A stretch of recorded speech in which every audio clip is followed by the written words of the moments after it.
তোর নাম? নুরুজ্জামান। কিন্তু এলাকার তো তোরা বুট্টু নামে চিনে, এটা কি সত্য? জি বস।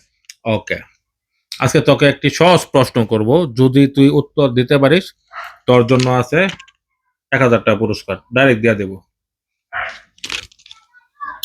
কোন প্রাণী দাঁড়িয়ে ঘুমায়? পাখি। হয় নাই, আবার ভাইবা বল। সিংহ। সিংহ দাঁড়িয়ে ঘুমায়? আরেকটা সুযোগ, আরেকটা বলতে পারবি, হইলে 1,000 টাকা তোর। বাপ, বেশি মাথায় হাতে তুইব না, আর 5 সেকেন্ড সময়। কুত্তা। মানে কুত্তা মানে কুকুর? দর্শক, সে বলেছে কুত্তা মানে কুকুর দাঁড়িয়ে ঘুমায়। তাহলে এই টাকাটা কি তার দেওয়া চলে? অবশ্যই না। আপনারা কমেন্টস করে জানাবেন কোন প্রাণী দাঁড়িয়ে ঘুমায়। ধন্যবাদ সকলকে, আসসালামু আলাইকুম।